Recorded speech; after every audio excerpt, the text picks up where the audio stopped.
90 days 90 concept day 37. If CSR is applicable to a holding company under the Companies Act, does it automatically become applicable to its subsidiary company as well?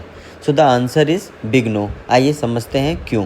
क्योंकि section 135 में साफ साफ लिखा हुआ है कि CSR is applicable to every company, जो कि नीचे दी गई हुई 3 कंडीशंस में से किसी भी एक कंडीशन में ब्रीच करती है, मतलब उस कंडीशन को थ्रेशोल्ड को मीट करती हैं।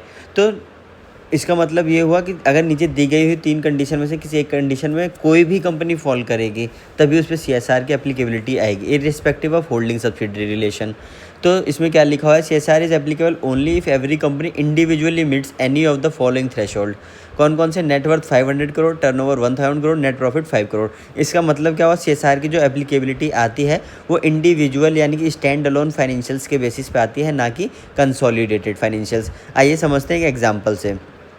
कंपनी है होल्डिंग लिमिटेड जिसका नेट प्रॉफिट है 6 करोड़, इस पर CSR की एप्लीकेबिलिटी है। सब्सिडरी प्राइवेट लिमिटेड जिसका नेट प्रॉफिट है 3 करोड़, इस पर CSR की एप्लीकेबिलिटी नहीं है, क्योंकि होल्डिंग जो कंपनी है वो 5 करोड़ के नेट प्रॉफिट की लिमिट को ब्रीच कर रही है एंड सब्सिडरी का नेट प्रॉफिट सिर्फ 3 करोड़ है, ना कि 5 करोड़। तो इसलिए इस पर CSR की एप्लीकेबिलिटी नहीं आएगी। तो इससे का क्रक्स यही है कि कंसोलिडेटेड फाइनेंशियल्स ना देख के हम स्टैंड अलोन फाइनेंशियल्स देखते हैं for CSR applicability. Thank you so much.